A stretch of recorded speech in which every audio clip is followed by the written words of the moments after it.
연일 계속되는 무더위 가운데 여러분 다 건강한 모습으로 교회에서 뵙게 되어서 여러분들을 환영하고 주의 이름으로 축복합니다.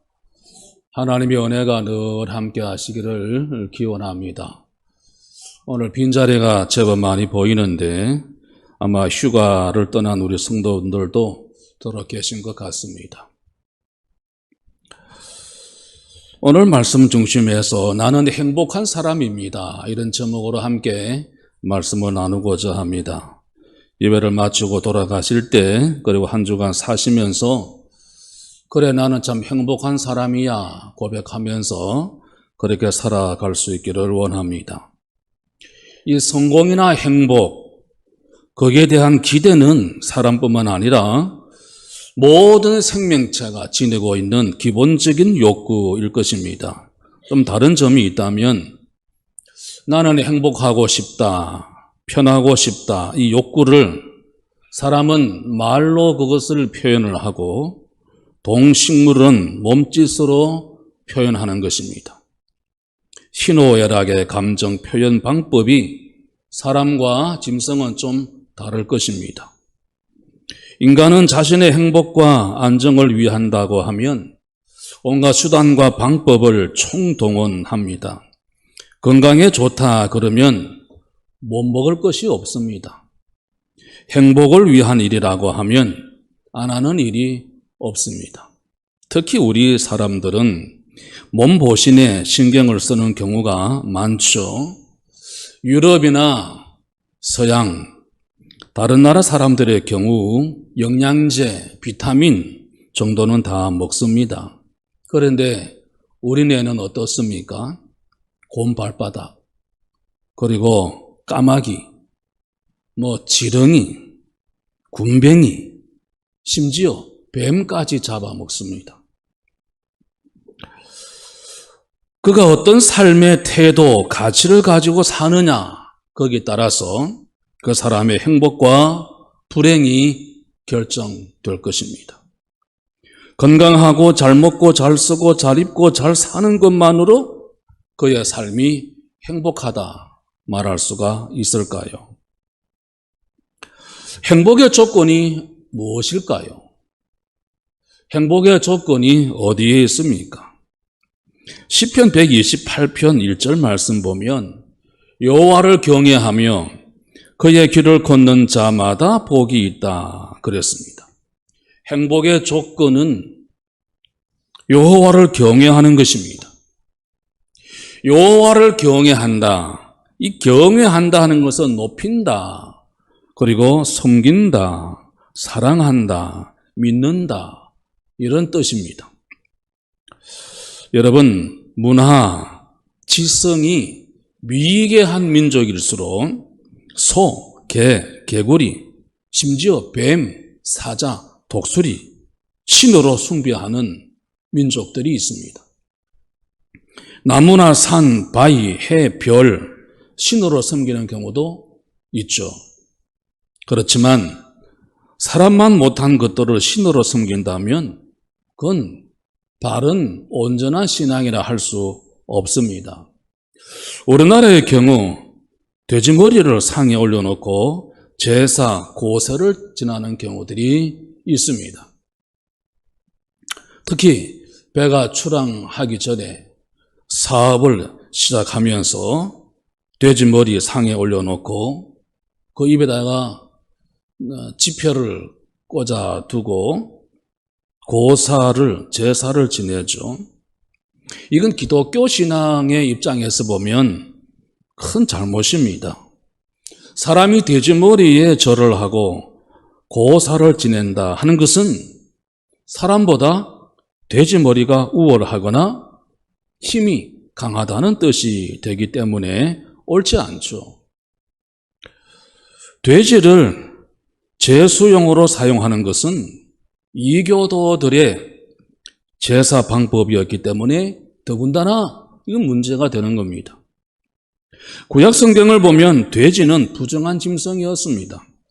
제물로 사용할 수도 없었고 먹지도 말라 이렇게 성경은 그렇게 기록하고 있죠. 신약 시대 와서 주님께서 입으로 들어가는 것이 나쁘지 않다. 나오는 것이 더 더럽다. 음식물은 다 깨끗한 것이다. 말씀하셨습니다. 기독교인은 예수 믿는 사람은 어떤 경우에도 돼지머리를 상에 올려놓는 일은 절대로 금해야 합니다. 사람이 복받는 비결은 하나님을 경외하는 것이다. 이렇게 성경은 말씀하고 있죠. 하나님을 높이고 섬기고 믿고 사랑하는 것, 이것이 복받는 비결이라는 것입니다. 그 이유가 무엇일까요? 간단합니다. 복의 근원이 하나님이시기 때문입니다. 믿으십니까?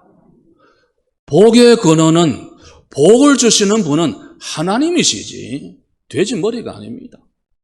뭐 나무나 바위가 복을 가져다 주는 게 아니에요. 제가 몇 주 전에 요즘 한참 그 드라마 가운데 인기가 있다고 하는 드라마, 그 이상한 변호사 우영우가 뭐 지난번에 제가 말씀드렸는데, 제가 시간을 좀 내서 그 팽나무를 한번 가봤어요. 대산면에 있는 그 동부마을에 마침 거기 갈전교회라고 있는데, 제 아버님이 거기서 몇 년 동안 목회를 하신 교회예요. 한 10분 정도 되는 거리에 있습니다. 그 교회도 한번 가볼 겸, 제가 중학교는 부산에서 했기 때문에 중학교 시절에 아버님이 거기 목회하셨던 교회인데 그 교회도 한번 다녀오고 그 팽나무를 한번 가봤어요. 엄청나게 크고 멋있더만요. 사람들이 수도 없이 도로에 차를 대놓고 많은 사람들이 그 더위에 찾아오더라고요. 모르긴 해도 그 팽나무는 동네 그 마을을 지키는 신으로 아마 동네 주민들이 섬길 거예요. 아마 정초나 뭐 대보름 같은 때 경정할 것입니다. 그러면 그 팽나무가 복을 줍니까? 그 나무가 동네를, 마을을 지켜줍니까? 어리석은 생각이죠. 복의 근원은 하나님이십니다. 창세기에서 요한계시록까지 하나님이 복을 주신다 말씀하고 있습니다. 복을 주시는 하나님께 빌어야지 나무, 돌, 짐승, 그리고 사람을 붙잡고 복 달라, 이는 의미가 없는 것입니다. 하나님을 경외해야 복 받고 하나님이 주시는 복 받고 살 때 행복하게 사는 거죠. 또한 그의 길을 걷는 것이다 그랬습니다. 그의 길을 걷는 자마다 복이 있다 그랬잖아요. 성경에서 말하는 길, 법, 율례, 계명, 이건 하나님께서 우리에게 지키라고 주신 말씀과 명령입니다.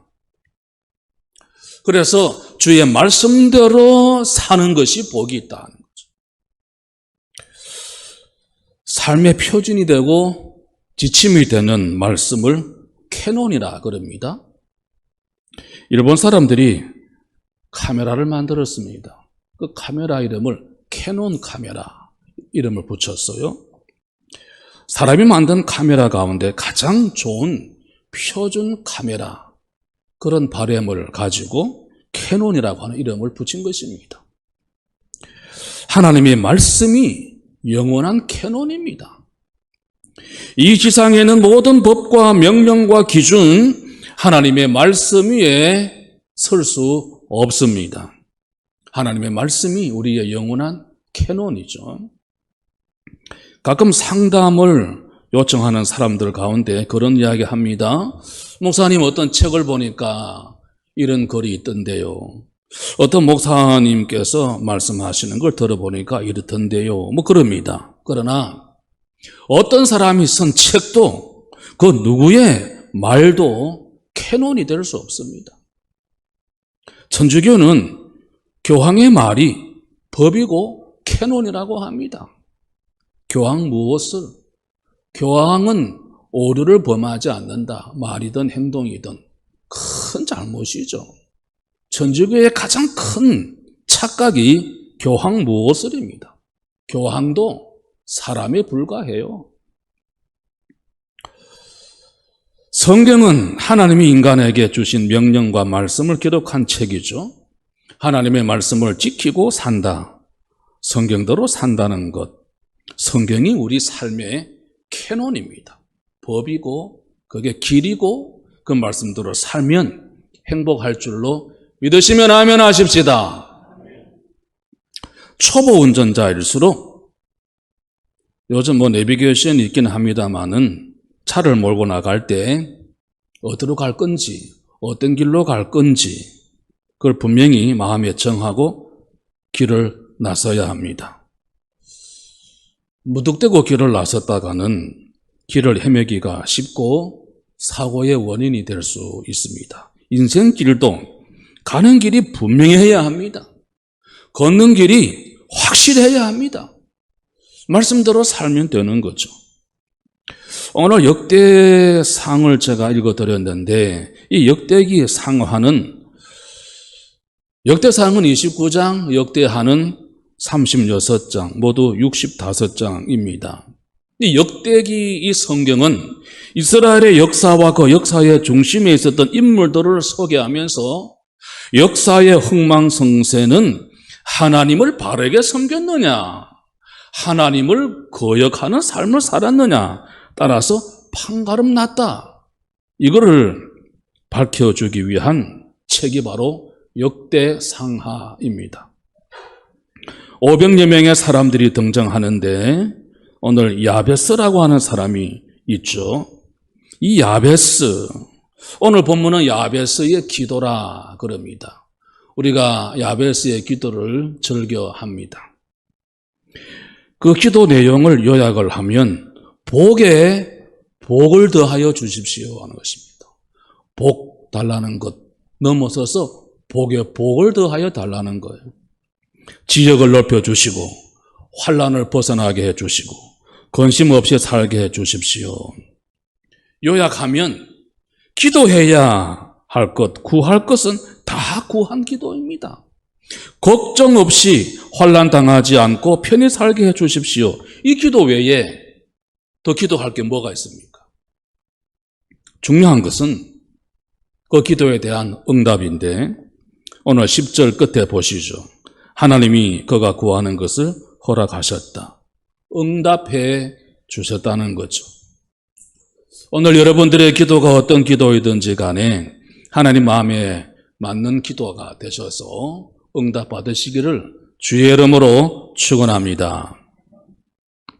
이 야베스가 드린 기도를 한마디로 요약을 하면 행복하게 해달라는 거거든요. 길 가는 여러 사람들에게 물어보았다고 합니다. 당신은 행복하십니까? 이렇게 물었어요. 대답이 여러 가지였습니다. 행복이요? 뭐가 행복인데요? 이런 사람도 있고, 아이고 행복 잊어버리고 산지 벌써 오래됐습니다. 이런 사람도 있고, 한가한 소리 하지 마시오. 그 관심 없습니다. 그 행복을 가지고 있으면 나에게도 좀 나눠주시오. 뭐 이런 사람도 태반이었다는 거죠. 그래요, 나는 참 행복합니다. 이렇게 답하는 사람이 별로 없더라는 것입니다. 오늘 만약에 여러분께 누가 당신은 행복하십니까? 이렇게 물으면 여러분 뭐라고 답을 하시겠습니까? 여러분, 행복이라고 하는 것은 상대적 가치입니다. 절대적 가치가 아닙니다. 행복은 상대적 가치이지 절대적 가치가 아닙니다. 다시 말하면 일정한 기준이 없습니다. 예를 들어 볼까요? 배고픈 사람, 양껏 밥을 먹었습니다. 야, 나 참 행복하다. 배부르니까 행복하죠. 빚에 쪼들리며 살던 사람이 대박이 터져서 돈을 벌었습니다. 야, 참 행복하다. 대통령 꿈꾸던 사람이 대통령이 되었습니다. 야, 이제 행복하다. 다 이루었다. 권력을 손에 쥐었다. 그런데 여러분, 모두 다 계속 행복한 것은 아닙니다. 배는 또 고플 것입니다. 살다 보면 또 빚질 수 있습니다. 지금 우리 대통령께 한번 행복하십니까? 물어보면 뭐라고 말씀하실지 모르겠어요. 뭐 지지율이 뭐 어떻고 그러는데 모든 것이 계속 행복한 것이 아닙니다. 왜 그럴까요? 더 많은 것, 더 큰 것을 기대하기 때문입니다. 심리학에서는 상대적 박탈감이라는 용어가 있습니다. 한 끼를 잘 먹으면 두 끼를 잘 먹고 싶고 매일 잘 먹고 싶습니다. 1,000만 원을 벌면 만족할 것 같습니까? 2천만 원을 벌고 싶고 1억을 벌면 만족할까요? 있는 사람이 더 욕심 많다 그러더라고요. 하룻밤 따뜻하면 고급 빌라에 살고 싶고 시장 도지사가 되면 대통령 꿈을 꿉니다. 끝이 없어요. 그런 박탈감에서 벗어나기 위해서 무리수를 두다가 넘어지고 쓰러지고 무너지고 다 잃어버리는 사람 수도 없이 많습니다. 유엔이 세계 여러 나라들 가운데 가장 행복한 나라를 꼽았습니다. 가끔 그런 발표를 하더라고요.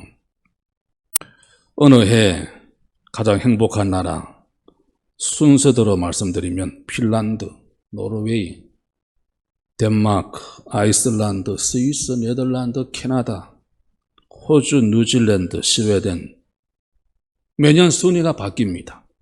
우리나라는 그해 57위, 일본은 54위, 중국은 86위가 된 해였습니다.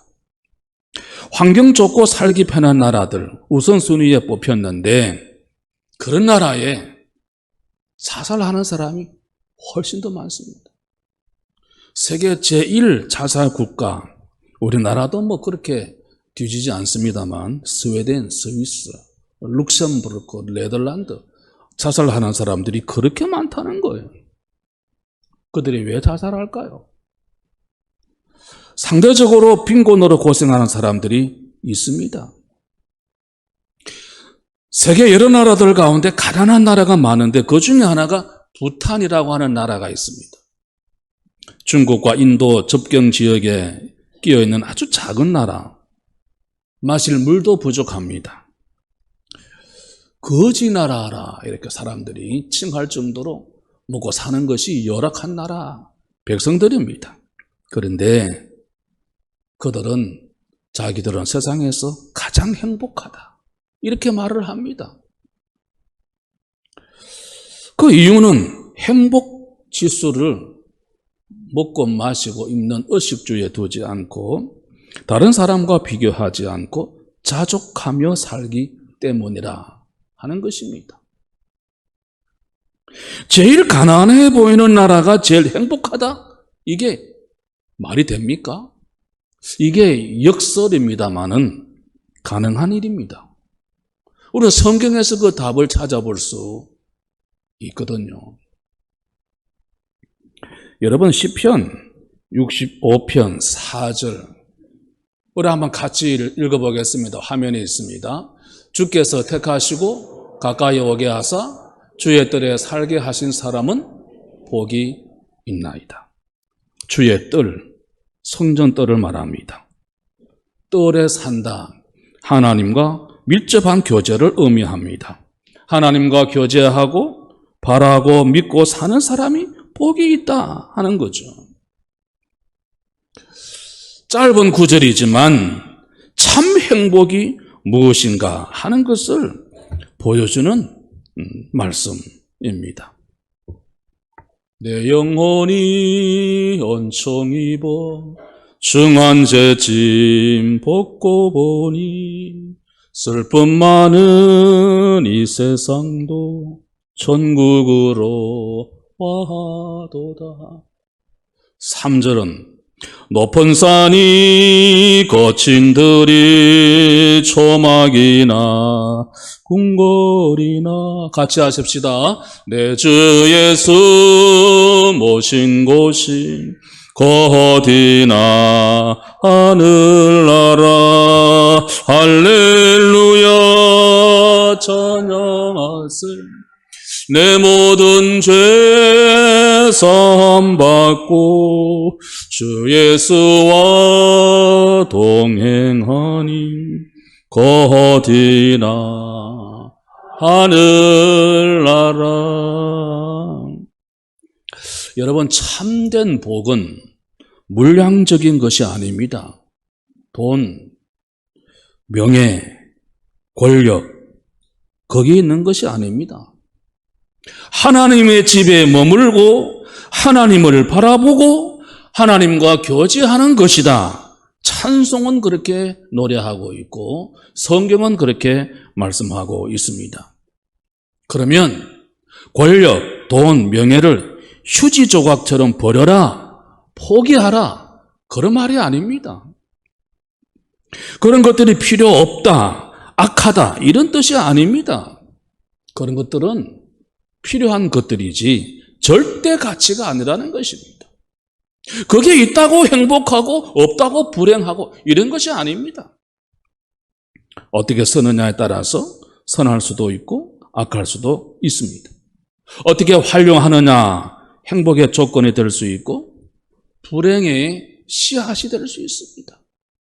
권세를 잡았다가 집안이 쫄딱 망한 사람들 많습니다. 돈 많이 벌었다가 폐가 망신한 사람 많아요. 최고의 권력을 휘두르던 히틀러는 스스로 목숨을 끊었습니다. 스탈린은 세계 여러 나라를 떨게 만들었고 독일도 무너뜨렸습니다. 절대 권력, 소련을 다스렸고 공포정치로 30년 넘게 권력을 잡았습니다. 그러나 그도 어느 날 갑자기 쓰러져 죽었습니다. 심장마비다 이렇게 발표했지만 암살당했을 것이다, 이런 설이 많습니다. 캠브리지 대학에 크리스토프 클라크라고 하는 교수가 있는데 이런 부류의 사람들, 돈이 많다, 권력이 대단하다, 많이 배웠다, 그래서 나는 대단한 사람이다, 나는 행복한 사람이다, 그걸 의지하고 그걸 믿고 그걸 바라보고 있는 사람들, 이 크리스토프 클라크 교수는 목류병 환자다 이렇게 표현을 했어요. 목류병 환자다. 그게 복을 가져다 주는 걸로 생각하고 그렇게 살아간다는 거죠. 권력이 행복 자체가 아닙니다. 크고 넓고 값비싼 대저택에 살고 천문학적인 돈, 금고 가득한 보석을 소유한 사람, 대재벌들, 여러분 그 재벌들 가운데 유산 때문에, 돈 때문에 부부, 부자, 형제끼리 싸우지 않던 사람들이 있습니까? 그런 것들이 행복의 절대 조건이 아니라는 거죠. 상대적 가치입니다. 안과 질환 가운데 망막색소변성이라는 질환이 있답니다. 이 질환에 걸리면 시야 협착, 시야 축소, 시력 저하, 시력 장애를 일으켜서 눈이 침침하고 눈의 피로가 나타난다고 합니다. 혹시 그런 분이 있으면 빨리 병원에 가서 진료받고 치료해야 될 겁니다. 이 영의 눈이 이 병에 걸리면 시야 협착, 시력 저하 때문에 하나님도 보이지 않아요. 하나님도 두려운 줄 모릅니다. 영원한 세계도 보이지 않습니다. 우린 여기서 히브리서 12장 2절 말씀을 주목해야 합니다. 믿음의 주요 또 온전하게 하시는 이인 예수를 바라보자. 한번 같이 하십시다. 믿음의 주요 또 온전하게 하시는 이인 예수를 바라보자. 믿음의 주, 믿을 만한 주의 뜻입니다.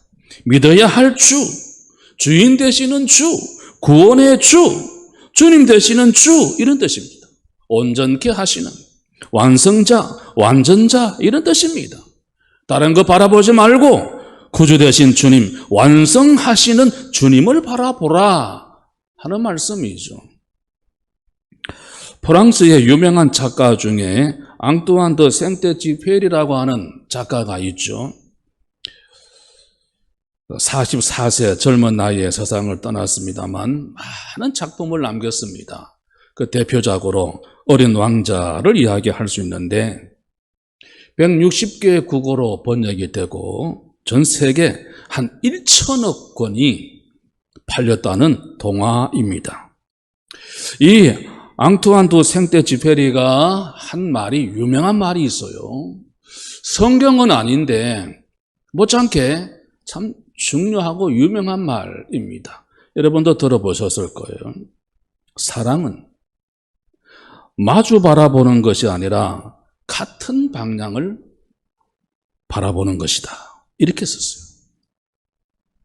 한번 같이 해봅시다. 사랑은 마주 바라보는 것이 아니라 같은 방향을 바라보는 것이다. 사람이 귀하죠. 좋죠. 그러나 뜻이 다른 사람, 바라보는 방향이 다른 사람, 견디기 어렵습니다. 새겨볼 만한 명언이죠. 부부를 한번 말씀드려 볼까요? 부부는 평생 마주 바라보아야 할 관계입니다. 그러나 24시간 365일 10년, 20년, 50년 어떻게 마주 바라만 볼 수 있을까요? 일은 언제 하고 자식을 언제 키울 것입니까?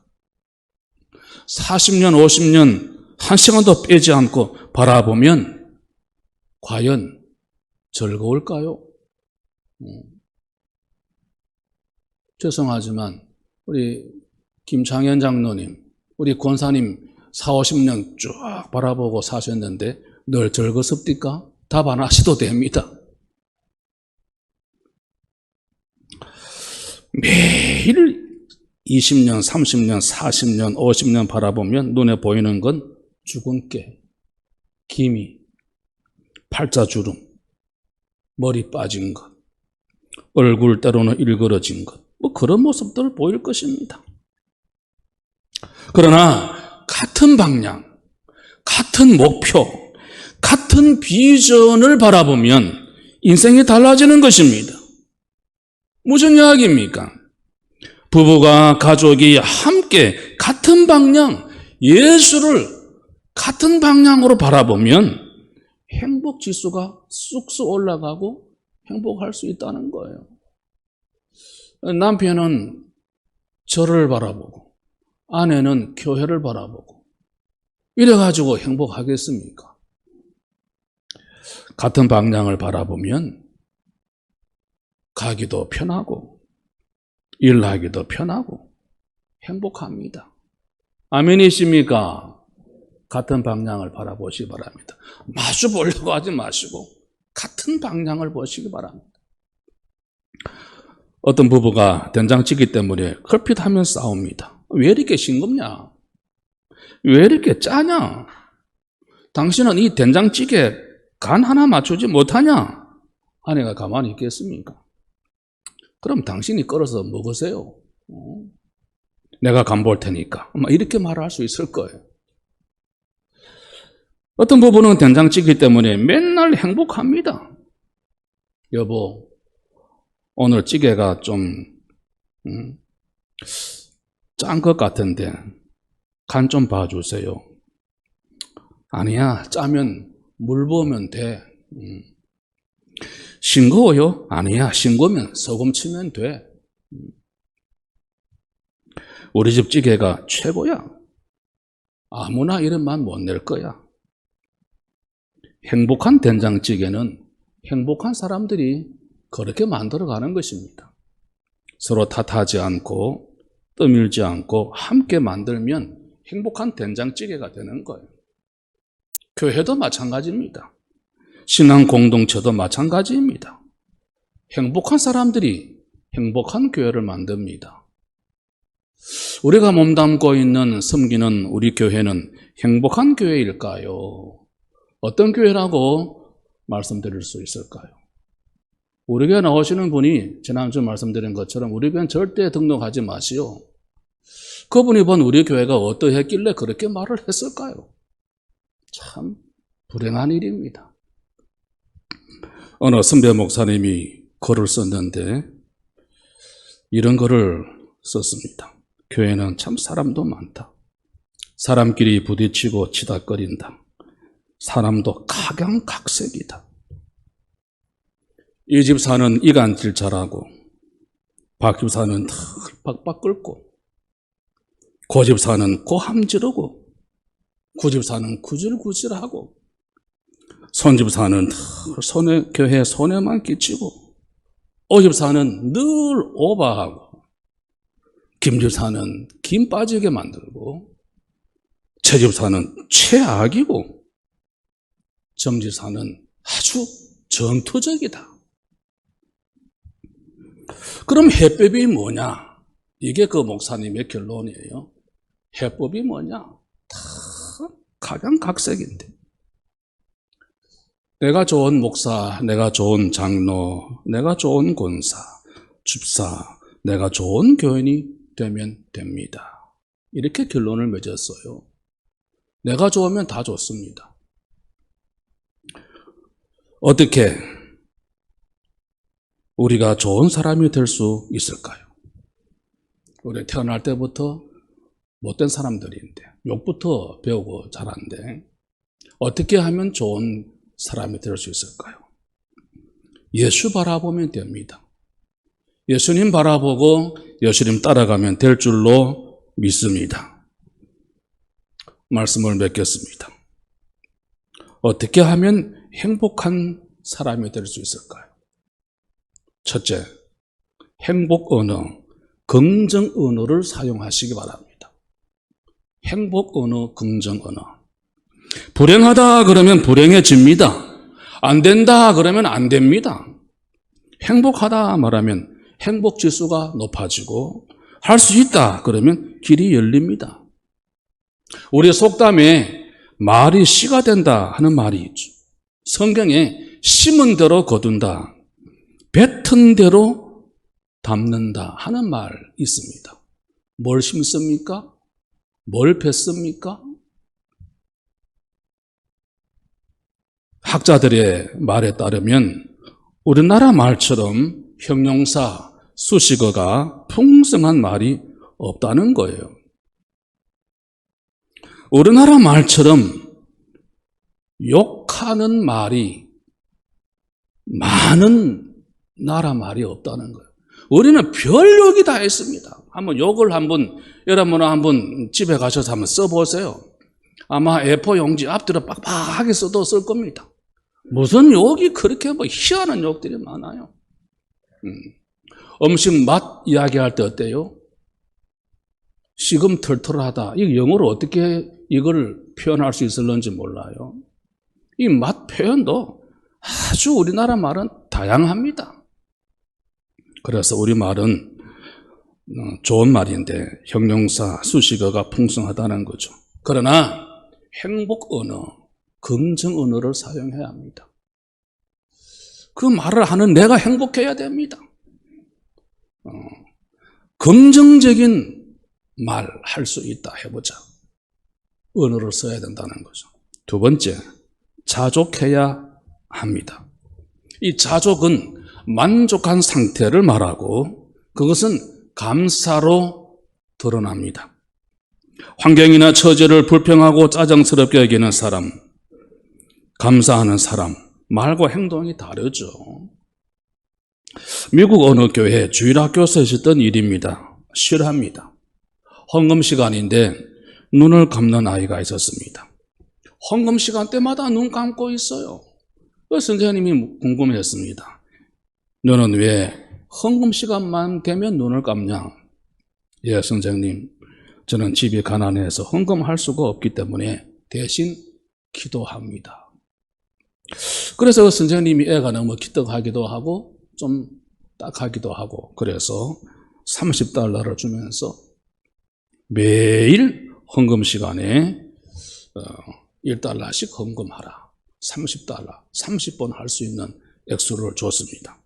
얼마 뒤에 이 아이가 예배 시간에 여전히 헌금 시간에 눈을 감고 있는 거예요. 돈을 다 써버렸나? 어찌 된 건가? 물어보니까 선생님, 먹고 싶은 건 많고요. 주머니에 돈도 있고요. 사 먹고 싶은 생각이 자꾸 생겨서 한꺼번에 헌금 다 해버렸습니다. 그래서 지금 또 눈 감고 있습니다. 이렇게 답을 하더래요. 그 아이가 훗날 26세 때 1885년 4월 부활주일에 한국을 찾아옵니다. 선교사로. 그가 언더우드 선교사예요.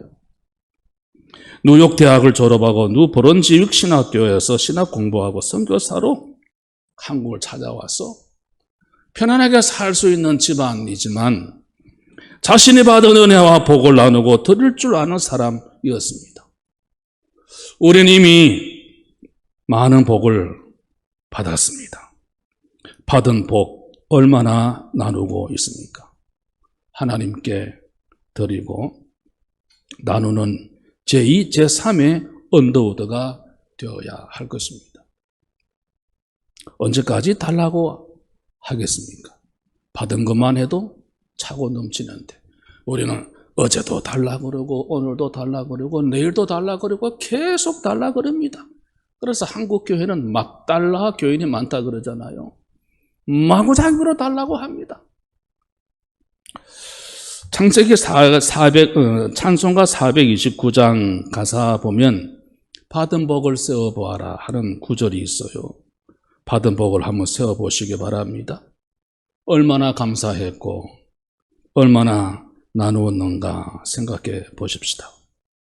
저와 여러분 이미 복을 받았고 지금도 복을 받고 있고 그리고 내일도 복을 주실 것입니다. 그 무엇과도 바꿀 수 없는 복, 그 무엇과도 비교할 수 없는 복, 돈으로 값주고 살 수 없는 복, 최고 최대의 행복은 무엇일까요? 그것은 바로 예수 그리스도입니다. 예수님 만났습니다. 예수를 믿게 되었습니다. 예수님과 함께 살게 되었습니다. 함께 갑니다. 예수 믿고 죄 사함 받게 되었습니다. 이보다 더 큰 복이 어디 있겠습니까? 우리는 자족하며 살아야 됩니다. 그럼 세 번째, 믿고 맡겨야 합니다. 내가 내 문제를 책임질 수 없을 때, 해결할 수 없을 때 불안합니다. 그러나 맡길 때가 있습니다. 맡길 만한 분이 있습니다. 그러면 걱정할 필요가 없어요. 죄의 짐, 인생의 짐, 생활의 짐, 무거운 짐, 큰 짐, 버거운 짐 다 맡겨라. 주님께서 말씀하셨습니다. 믿고 맡기면 가벼워지고 편해지고 행복해질 것입니다. 여러분이 믿고 송두리째 맡길 만한 사람이 있습니까? 여러분 문제를 믿고 맡길 만한 곳이 있습니까? 있어야 합니다. 있습니다. 어디 있습니까? 베드로전서 5장 7절이 그 답입니다.